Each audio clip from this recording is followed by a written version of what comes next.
여러분 반갑습니다. 오늘도 요한계시록 1장 4절부터 8절까지를 나누면서 은혜를 받고자 합니다.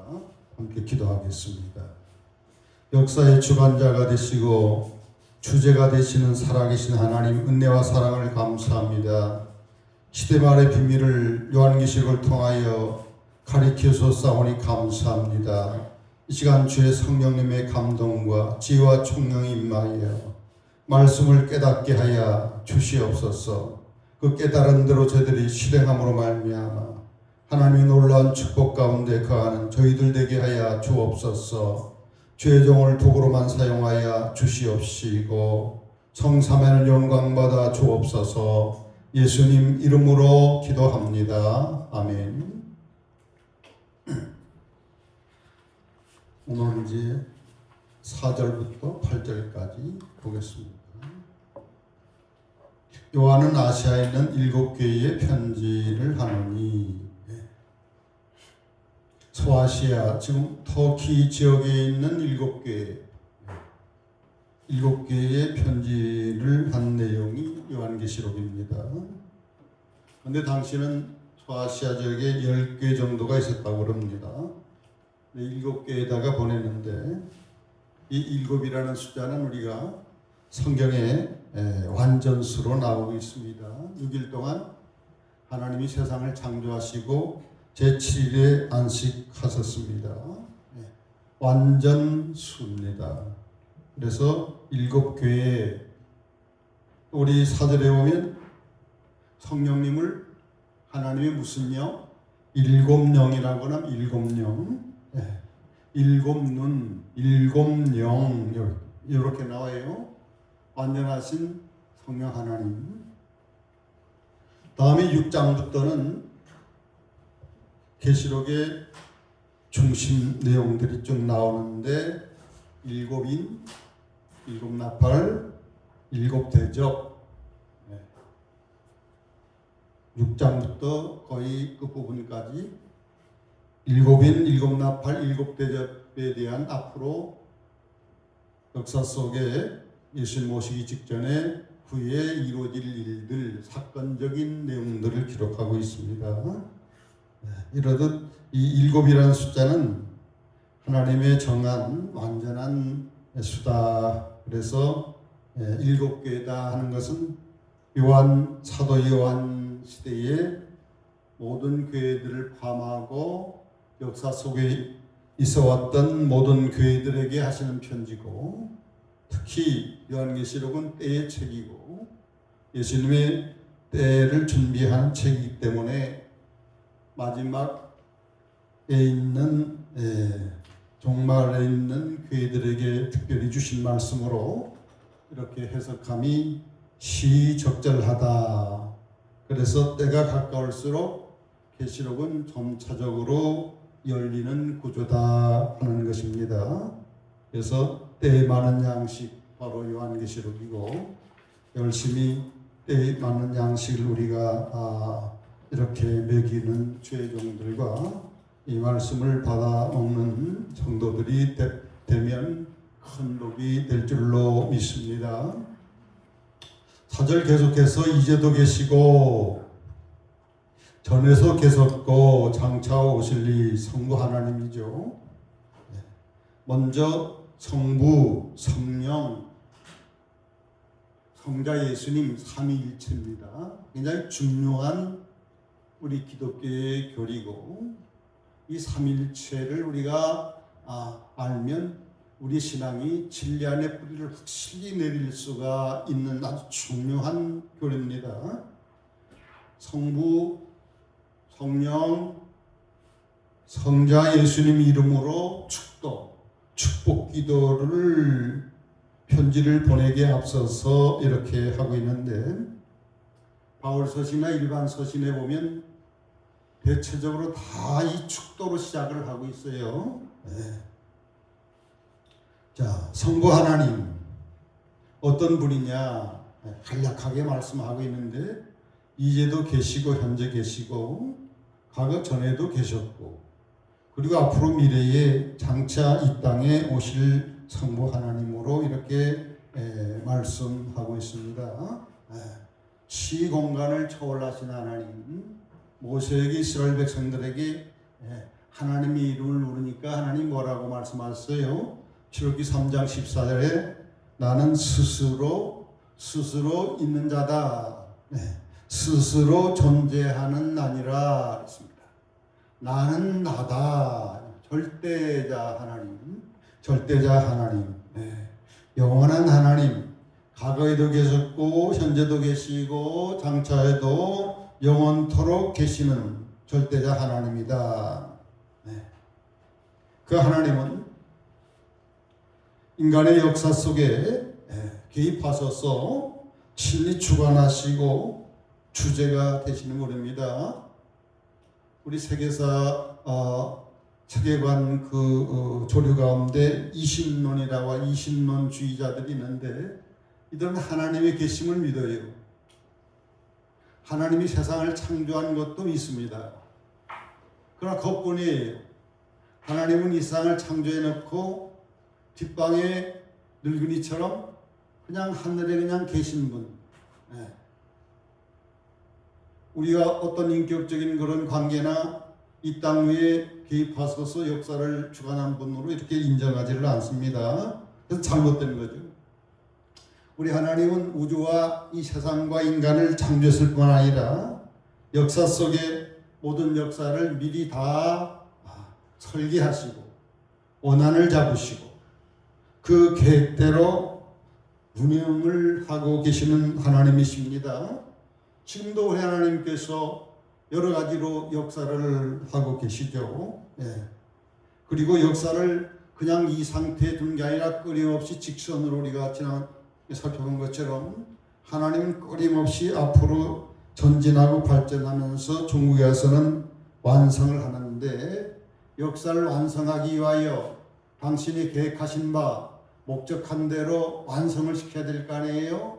그러기 위해서 예수님이 오시고 예수님이 오신다 재림. 그러나 오늘 본문에 성부 하나님 아버지가 오시는 걸로 되어 있어요. 바로 삼위일체입니다.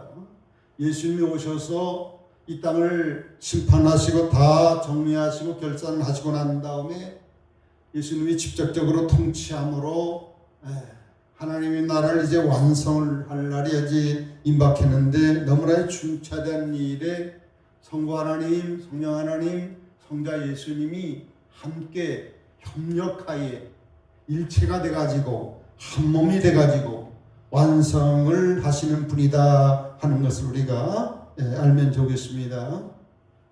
다음에 그의 보좌 앞에 성부 하나님 보좌 앞에 있는 일곱 영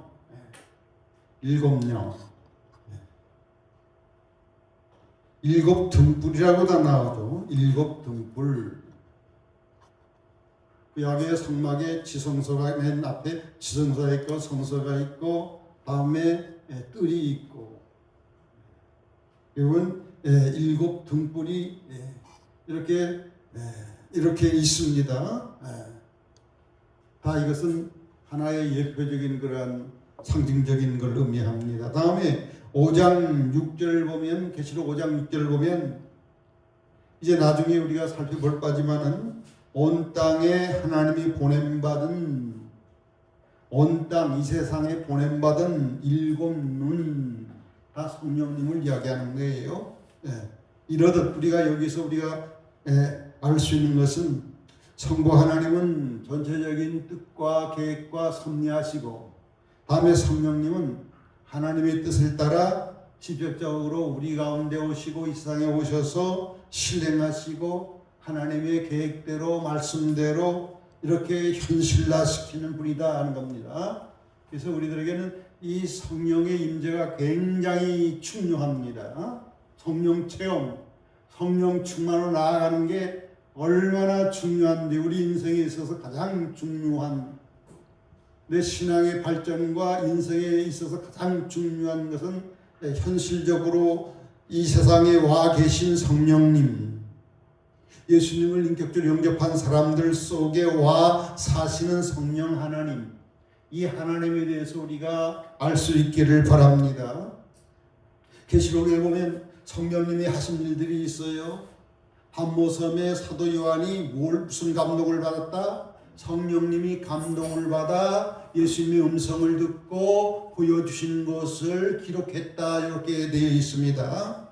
다음에 계시록 2장과 3장에 보면 7교회마다 편지를 쭉 보내는데 맨 끝에 요 기절이 있어요. 귀 있는 자는 누가 하신 말씀?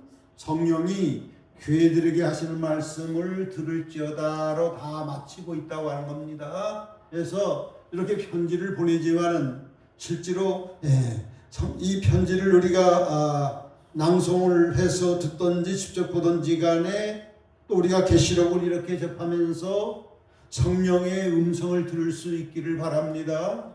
이 시간도 부족한 종이지만은 하나님이 세워진 주의 사자를 통하여 말씀을 주실 때에 그 말씀이 레마가 돼가지고 콱콱 나에게 적용되고 감동되고 저 말씀은 나에게 주시는 음성이다, 하나님의 음성이다, 인간의 말이 아니다, 이런 모든 이런 작용 역사들은 다 성령님이 현실화시키는 그런 일을 하는 겁니다. 계시록 19장 10절에 보면 예수님이 말씀하셨지만 예언의 영으로 하는 것이다. 예언의 영.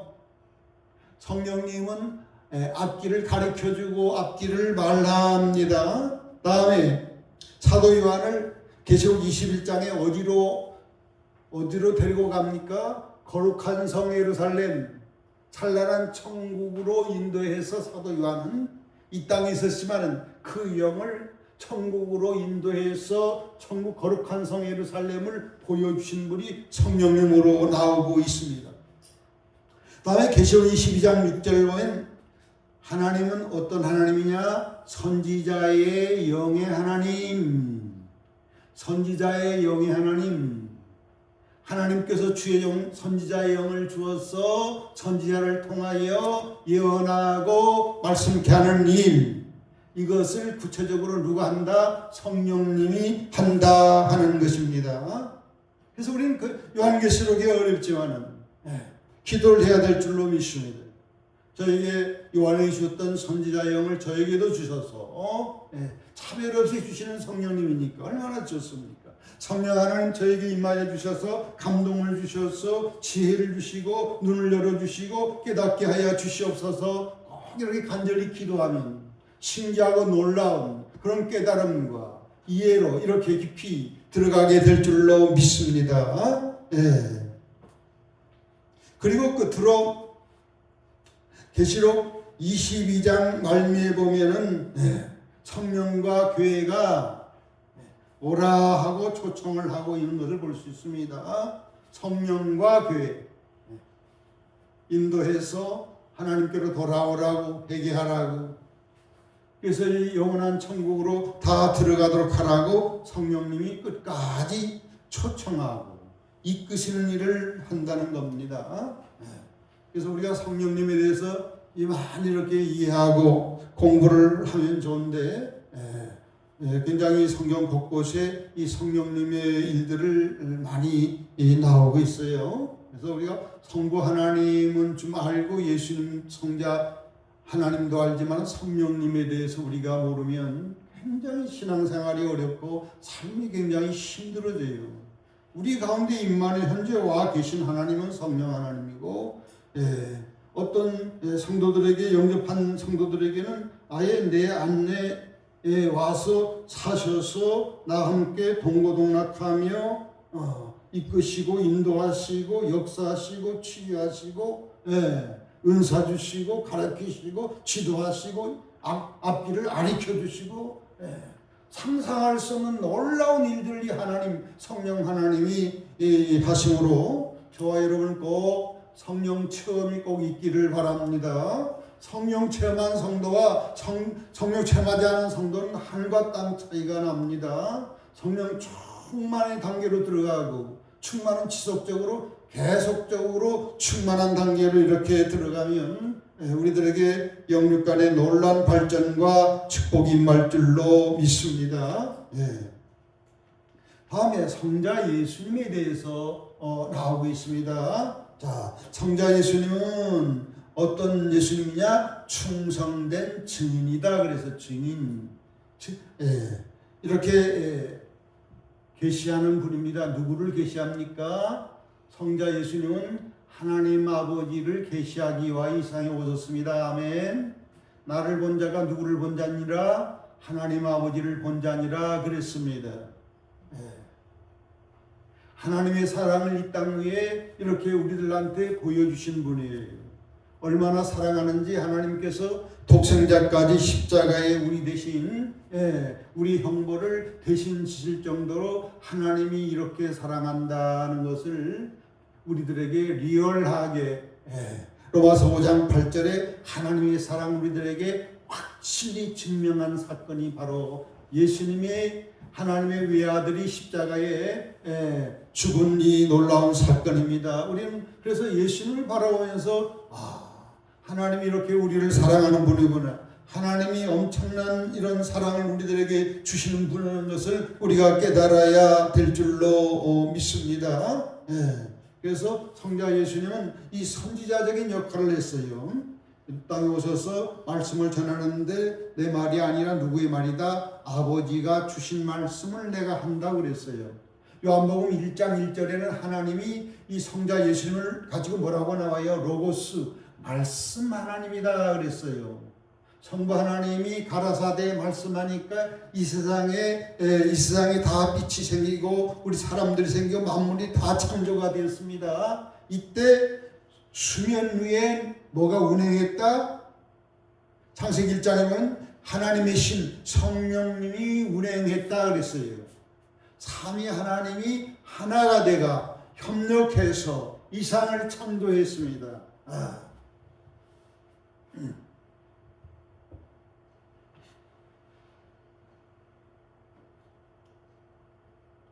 충성된 증인, 죽기까지 하나님의 말씀에 순종하고 하나님이 우리 인간을 얼마나 살아가는지를 이 땅에서 몸소 실천해서 보인 분이 하나님을 보여주신 분이에요.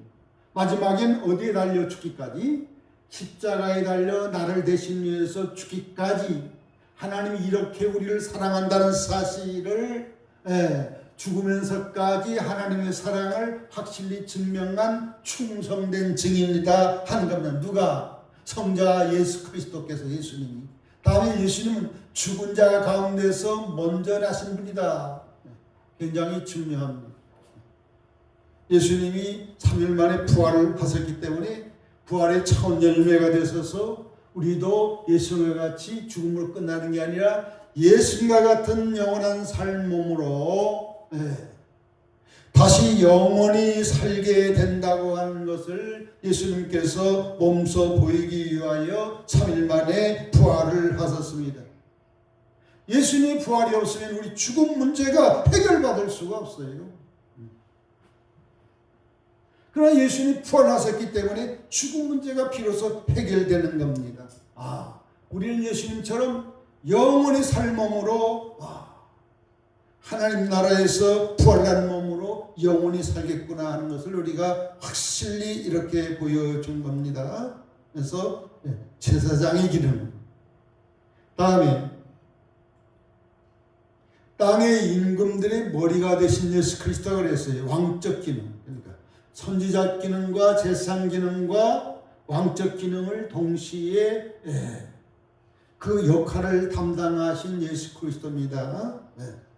땅의 왕들, 권세 권력자들의 머리가 되셨다 그랬어요. 그러니까 예수님 마음대로 바꿀 수 있어요. 느부갓네살람도 이렇게 폐시킬 수도 있고, 반론도 망하게 하고 새로운 페르시아를 일으키도 하시고, 다 이게 누구 손에? 땅의 임금들의 머리가 되는 예수님에 의해서 다 이루어진다는 사실을 우리가 믿어야 될 줄로 믿습니다. 자, 요한계시록을 주실 때의 1세기 교회, 사도 요한 때는 극심한 로마 황제의 핍박에 의해서, 어떤 핍박? 내가 하나님이라는 거예요. 로마 황제 숭배, 나 외에 다른 신을 믿어서는 다 죽인다는 겁니다. 그래서 기독교인들이 가장 큰 피해를 보는 거예요. 만주의 주여 만왕의 왕 오직 하나님밖에 없습니다. 예수님만이 나의 왕이인데 인간랑 보고 하나님이라고 하고 거기에만 경배하라 하니까 얼마나 많이 핍박을 받고 순교를 많이 당했는지 모릅니다. 이런 큰 어려움 속에 있는 당시의 교회들에게 우리 예수님이 땅의 임금들이 뭐다? 나는 머리다. 죽는 걸로 끝난 게 아니라 나는 먼저 나신 자 부활의 철매다. 이러한 진리와 말씀이 얼마나 큰 위로가 되겠습니까? 그렇지 않습니까? 죽는 걸로 끝나는 게 아니구나. 주님을 위해서 주님이 나를 위해서 죽었으니 나도 주님을 위해서 영광스럽게 죽어야지. 예수님처럼 부활한 몸을 내가 입게 될 텐데 말이죠. 아멘. 네로 황제보다 로마 황제보다 더 위에 계신 황제의 왕의 머리가 되시면 예수 그리스도구나. 더 큰 왕이시구나. 이 사실을 인정하고 믿게 될 때에 얼마나 큰 위로가 된지 모릅니다. 그래서 이 성삼위 하나님, 성부 하나님 아버지, 다음에 하나님의 영 성령 하나님, 다음에 하나님의 외아들 성자 예수 그리스도, 이분은 일체 한 몸입니다. 인격은 세 분이지만 하는 고유한 역할을 하는 일들이 다 달라요. 자, 다시 한번 정리하면 성부 하나님은 전체적인 원한 설계를 하신 분입니다. 모든 인류의 역사를 다 설계하신 분입니다. 그리고 전체를 다 섭리하시는 분입니다. 전체적으로 다스리는 분입니다. 그럼 성자 예수님은, 성자 하나님은 뭐 하신다? 하나님의 말씀을 우리들한테 전하는 분이다. 하나님을 우리들에게 계시하셔서 제사함을 받고 하나님과 화목시키고 구원받는 일을 하신다. 메신저 말씀 하나님이다. 그럼 성령 하나님은 어떤 분이다? 예수님이 부활해서 승천한 후에 어떤 분이 오셨습니까? 제3위 하나님 성령 하나님이 마가의 다락방에 최초에 부어준 바 되었습니다. 성령을 받으니까 예수님 말씀이 다 기억이 나고 방언하고 예언을 하고 병고침을 받고 죽음 가운데도 무릎 꿇지 않고 용기가 생기고 탐담이 생기고 내 마음에 기쁨이 생기고 소망이 생기고 이 모든 구체적인 일들을 다 성령 하나님이 하시는 것입니다. 이 성부, 성자, 성령 하나님을 통하여 두 가지의 복을 축복하고 있습니다. 중요한 거죠. 뭐와 무엇이 있기를 원하노라 그랬습니까? 은혜와 평강이 너에게 있기를 원하노라 그랬습니다. 바울 서신이나 일반 서신마다 거의 공통적으로 다 이 축복 기도가 처음에 나가요. 문안 인사와 함께 축복 기도.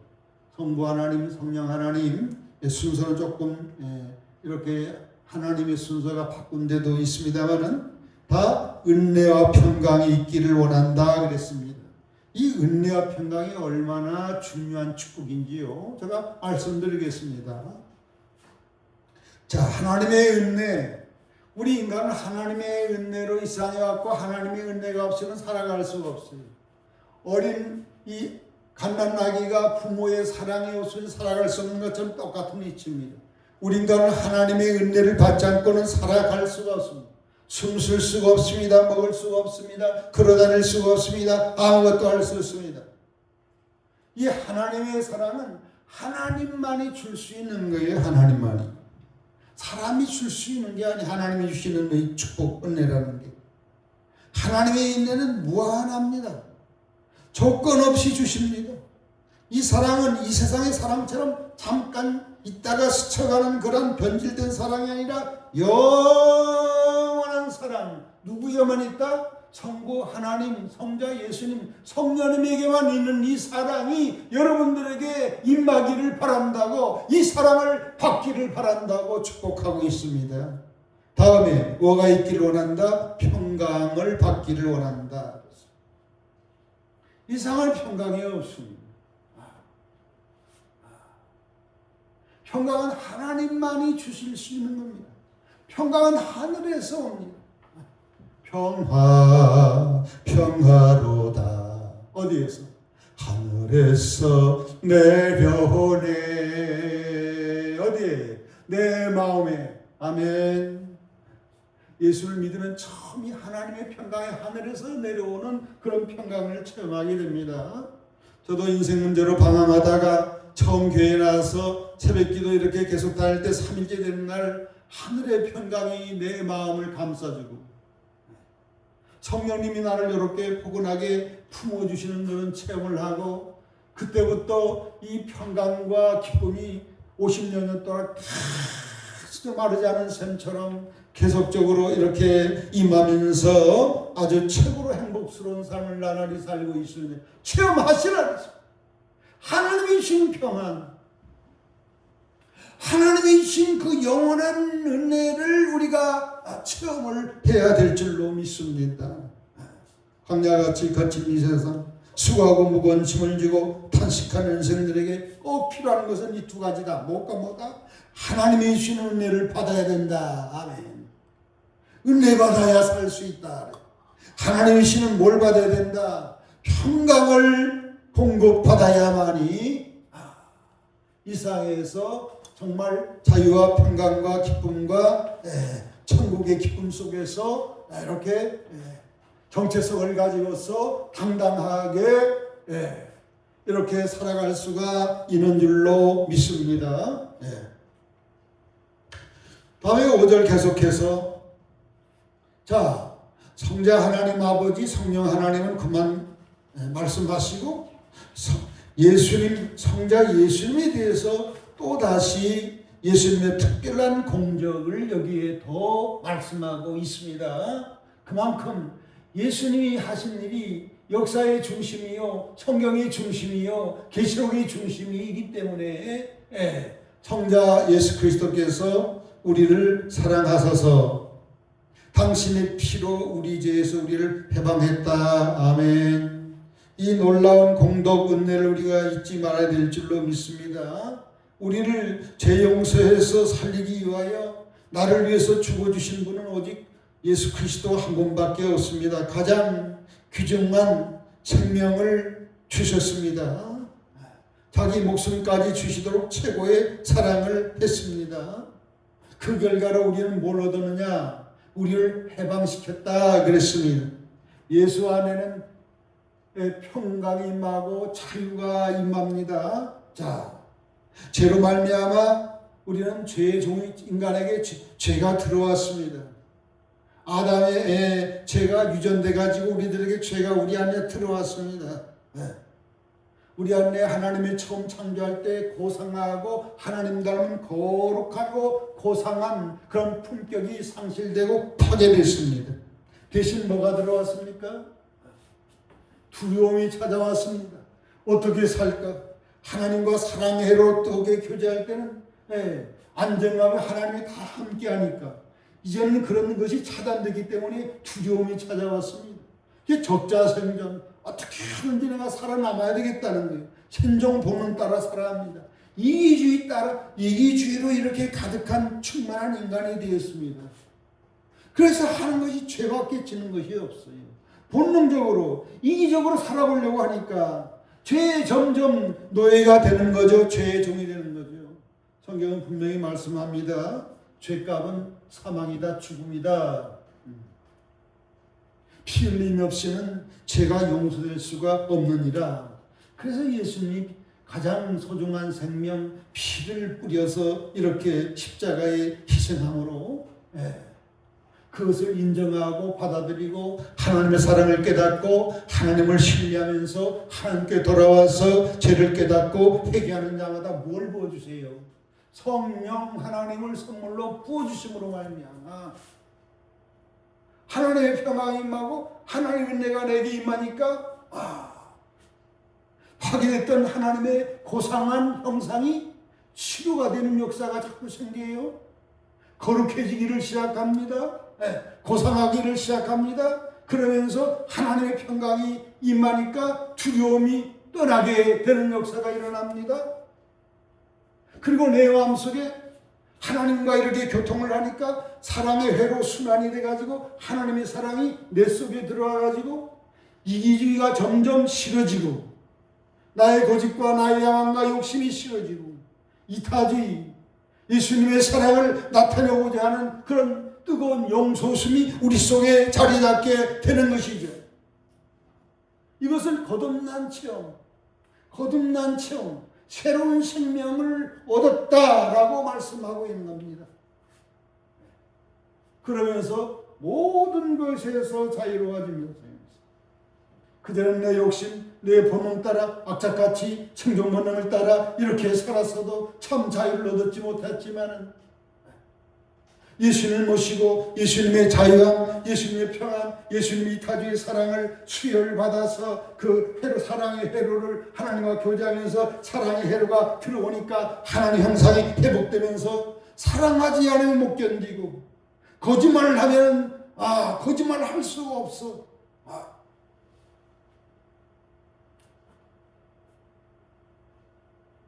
우리를 사랑하셔서 당신의 피를 우리 죄를 위하여 피를 흘려주셔서 우리들에게 뭘 주었다? 해방하셨다. 아멘. 죄에서 자유로운 자가 되었습니다. 예수님 안에 자유로운 진리를 알지니 진리가 너희를 자유케 하리라. 이 놀라운 체험이 저와 여러분들에게 있어지기를 축복합니다.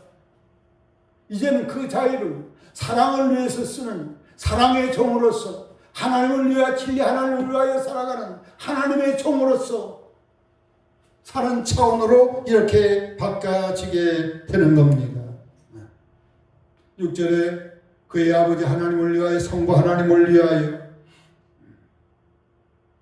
우리를 나라와 제상을 삼아 주셨다. 나라와 제상을 삼아 주셨다. 이 말씀을 이해하려면 연관된 성경 구절 출애굽기 19장 5절과 6절을 5절과 6절을 이렇게 먼저 여러분 살펴보면 좋겠습니다. 하나님께서 모세를 통한 이스라엘 백성들이 하신 말씀이에요. 출애굽기 19장 5절 6절 세계가 다 내게 속했느니라. 너희가 내 말을 잘 듣고 내 언약을 지키면 너희는 모든 민족 중에서 세계 모든 민족 중에서 내 소유가 될 것이고 너희가 내게 대하여 제3나라가 되고 거룩한 백성이 될 것이니라. 이스라엘 백성들에게 약속을 했습니다. 그래서 모든 성경을 보면 이스라엘 나라 말씀으로 율법도 하나님께서 모세를 통한 이스라엘 백성들 주시고 선지자들도 다 이스라엘 사람들이고 하나님 세상이 알지 못하는 놀라운 기적과 축복과 은혜를 다 체험을 한 게 구약 성경이잖아요. 그러나 이들이 하나님의 엄청난 사랑을 받으면서도 선민국가라고 하는 그러한 교만과 선민의식만 있었지 진실로 제3적으로 세계를 섬기고 세계를 하나님께로 인도하려고 하는 그런 본질적 사명을 버린 채 나중에 하나님의 아들이 오니까 그들이 하나님의 아들을 죽였잖아요. 자, 이제는 하나님의 역사가 구원의 역사가 뭘 통해서 일어난다? 이스라엘 통하여 일어나지 아니하고 신약에 와서는 누구를 통하여? 회를 통하여 예수님을 영접한 사람을 통하여 그의 모임을 통하여 하나님이 일어나는 거예요. 그래서 베드로전서 2장 9절은 이스라엘 백성들에게 한 것이 아니라 예수 그리스도를 믿은 교회 성도들에게 주시는 말씀이다 하는 겁니다. 너희는 택하신 족속이요 왕같은 지상들이요. 자, 이스라엘에 있었던 특권이 이렇게 옮겨왔습니다. 교회에 거룩한 나라요 그의 소유된 백성이니 너희를 어두운 데 불러내어 그의 기한 빛에 들어가신 이의 아름다운 덕을 선포하게 하려 하심이라. 하나님께서 우리들에게 기이한 빛에 들어가게 했습니다. 믿습니까? 그전에는 어둠이었어요. 내가 하나님을 모를 때 20년, 20살 전까지는 하나님을 몰랐어요. 어둠 속에 살았어요. 무지했어요. 삶의 의미도 몰랐어요. 목적도 몰랐어요.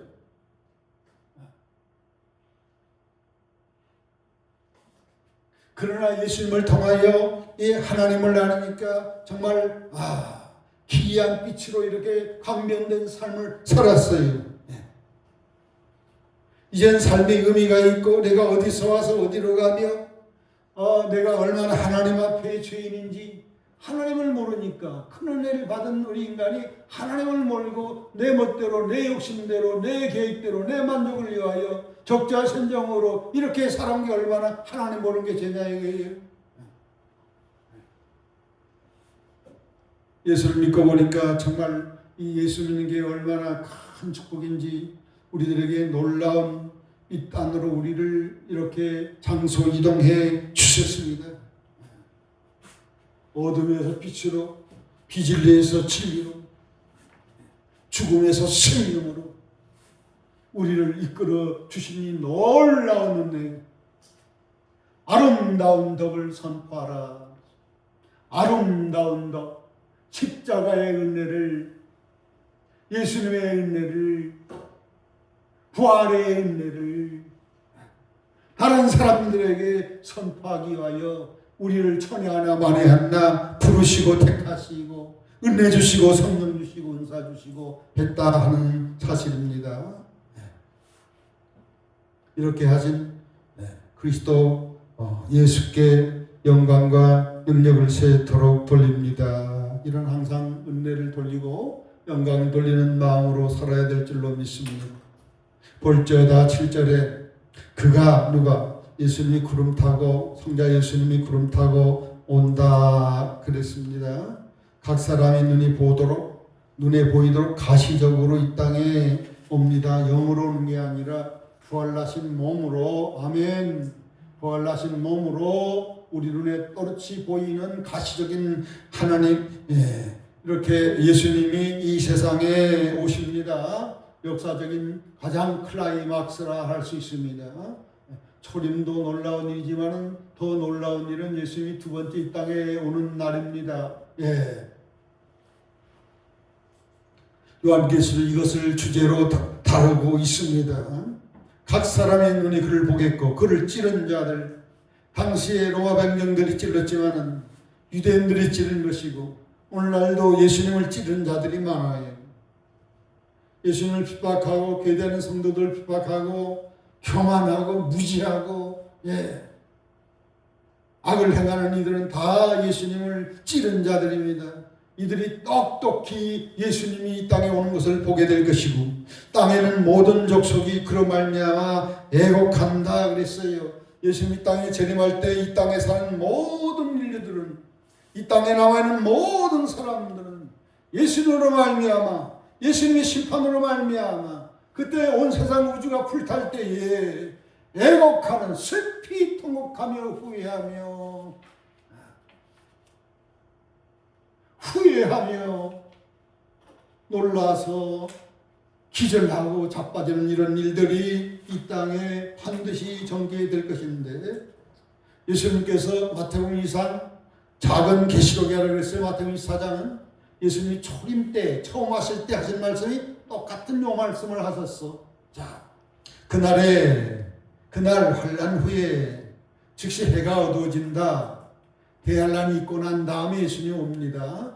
전무후무한 환란, 해가 어두워지고 달이 빛을 내지 않고 별들이 하늘에 떨어지고 하늘의 권능들이 흔들고 온 우주는 다 불타고 부서지고 멸망합니다. 예수님 올 때에 그때에 인자가 예수님이 징조가 하늘에서 보겠고 그때에 땅의 족속들이 통곡하며 약간 애통한다고 하고 여기서는 통곡한다고 그랬어요. 땅에 있는 모든 족속이 통곡하며 그들이 예수님이 구름 타고 능력과 큰 영광으로 오는 것을 보게 될 것이다 그랬어요. 찌른 자들도 볼 것이다 그랬어요.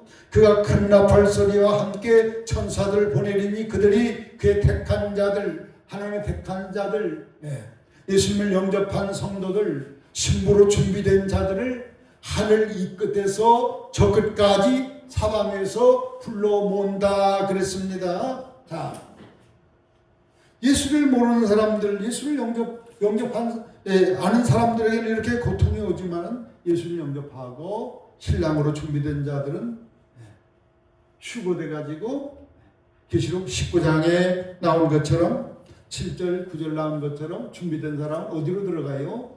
예수님의 혼례 결혼잔치에 들어가서 신랑 되신 예수님 앞에 당당히 설 수 있는 인류 최대의 영광, 최고의 기쁨의 날을 맞이하게 됩니다. 아멘. 말라기서 3장 4장에 보면 그날 임하는 날, 그가 임하는 날 무슨 말이에요? 예수님이 다시 이 땅에 오시는 날 누가 능히 당할 자가 있겠느냐? 누가 능히 서겠느냐? 아무도 설 자가 없어요. 다 멸망당합니다. 4장 1절에 보면 만군의 여호와 일어나라 보라 영광 높을 같은 날이 일 것인데, 자, 예수님 오실 때는 온 우주가 다 영광 높을처럼 다 타버리고 사람들도 다 죄가 되어버립니다. 역사상 이런 고통스러운 날이 없습니다. 자, 어떤 사람이 대상이 되느냐? 여기서는 교만한 자, 악을 행하는 자들은 지푸라기가 될 것이다 그랬어요. 영광 높을에 지푸라기를 한번 던져보세요. 그대로 타버립니다. 하나님의 말씀입니다. 반드시 이렇게 됩니다. 그날 그 이른 날에 그들을 살라 그 뿌리와 가지를 남기지 아니할 것이다. 예수님 제님 하십니다. 내 이름을 경외하는 너희들에게는 공의로운 해가 떠올라 칠한 광선을 발라내니 너희가 나가서 외양간에서 나온 송아지가 있으리라 그랬어요. 교만하고 악한 사람들은 그런 사람을 당하지만은 하나님을 경외하고 겸손한 사람들, 예수님의 신부로 준비된 사람들은 외양간에서 나온 송아지처럼, 이 표현이 아주 얼마나 비유적으로 그렇답니다. 외양간에 오래 있던 송아지가 밖에 나와서 막 춤추는 모습을 어릴 때도 봤어. 얼마나 주님을 진실하게 따르고 믿는 사람들, 신부로 준비된 사람은 예수님의 혼인잔치에 서는 인류 최대의 행복, 최고의 기쁨, 나의 인생의 최고의 날을 우리가 맞이할 수가 있습니다. 그래서 예수님은 누가복음 21장 34절에 초림하실 때 이렇게 당부를 했어요. 너희는 스스로 조심하라. 그렇지 않은 방탕과 술취함과 생활의 염려로 마음이 둔해지고 뜻밖의 그날이 덕같이 너희에게 임할 것이다 그랬습니다. 갑자기 속히말이라는 원어적으로 갑자기 뜻밖의 임한다 그랬어요. 그날이 덕과 같이 임할 것이다. 이날은 온 지구상에 가하는 국지적인 환란이 아니라 세계적인 환란, 세계적인 대재앙, 아니 온 우주의 재앙으로 다 불타게 됩니다. 그러므로 장차 올 이 모든 일을 능히 피하고 피할 길을 말씀하고 있어요. 어떻게 하면 피할 수 있겠느냐? 인자 앞에 서도록, 예수님 앞에 설도록, 예수님의 혼인잔치에 정말 신부로 당당히 설 수 있도록 어떻게 해야 되느냐? 항상 기도하고 깨어있으라. 굉장히 중요합니다. 항상 기도 생활을 해야 돼요. 기도 생활하면 성령 충만받아 세상의 매력에 끌려가지 않습니다. 세상은 달콤하게 사탄이가 유혹을 하죠. 이것은 일시적입니다. 잠깐의 쾌락이요, 잠깐의 즐거움입니다. 잠깐의 성공입니다. 다 끝나버리고 지나버리고 말 겁니다. 이런 일시적인 쾌락에 노아 시대 사람들처럼, 소돔과 고모라 시대의 사람들처럼 주님이 요 부분을 미리 경고를 했어요. 노아 시대 같이 될 것이다. 소돔과 고모라 시대 같이 될 것이다 그랬어요. 이렇게 일시적인 즐거움에 젖어 살면 안 됩니다. 그러면 영이 둔해집니다. 그래서 하늘의 사인을 들을 수가 없고, 계시록의 말씀을 들어도 팍팍 나에게 내마로 나에게 주신 하나님의 음성으로 이렇게 받아들일 수가 없는 거죠. 그래서 영이 항상 우리가 깨어서 영을 맑게 하고 영을 성식시키면 스쳐가는 바람에도 하나님의 음성을 들을 수가 있고, 이 모양 이 사건 저 사건을 통하여 하나님의 들리는 음성을 들을 수가 있고 그렇게 되는 겁니다. 그래서 항상 우리가 기도 생활을 해야 돼요. 하나님과 늘 교통하면 하나님이 비밀을 가르쳐 주시고 성령의 감동을 주시고 지시를 주시고 항상 깨어 있으라고 하는 겁니다.